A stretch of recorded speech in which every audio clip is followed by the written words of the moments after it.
નમસ્કાર મિત્રો, સ્વાગત છે તમારું આજના તાજા સમાચારોની અંદર। મિત્રો, આજે આપણે આજના આ વિડીયોની અંદર ટીંટોડીના ઈંડા દ્વારા ચોમાસાની જે આગાહીઓ કરવામાં આવે છે કે ટીંટોડી આટલા ઈંડા મૂકશે તો આવી આગાહી રહેશે, તો મિત્રો તેના વિશે આજના આ વિડીયોમાં ડિટેલમાં વાત કરીશું। તો જે પણ મિત્રો આપણે આ ચેનલની અંદર નવા આવ્યા છે તે મિત્રોને ખાસ વિનંતી કરીશ કે ચેનલને મિત્રો જરૂરથી સબસ્ક્રાઇબ કરી લેજો। તો મિત્રો, ટીંટોડીના ઈંડાથી વરસાદ અને ચોમાસાની આગાહીની વાત કરીએ તો ટીંટોડીના ઈંડા મૂકવા ઉપર વરસાદનો મિત્રો સંકેત આપવામાં આવી જાય છે।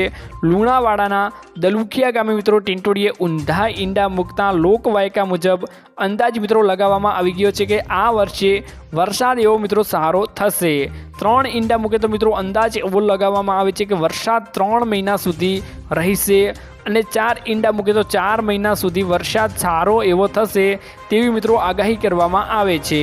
બિલ્ડિંગ કે ઊંચા સ્થાન ઉપર ઈંડા મૂકે તો સારો અને વધારે વરસાદ થશે અને જલ્દી ચોમાસું બેસે તેવો મિત્રો અંદાજ લગાવવામાં આવે છે। ઊંધા ઈંડા મૂકે તો તેના પરથી ચોમાસાનો મિત્રો અંદાજ પણ સારો એવો લગાવવામાં આવે છે મિત્રો। તો મિત્રો, આજના આ વિડીયોમાં આટલું જ હતું। મળીશું એક નવા વિડીયોની સાથે। ત્યાં સુધી મિત્રો વિડીયોને એક લાઇક કરી ચેનલને મિત્રો જરૂરથી સબસ્ક્રાઈબ કરી રાખજો।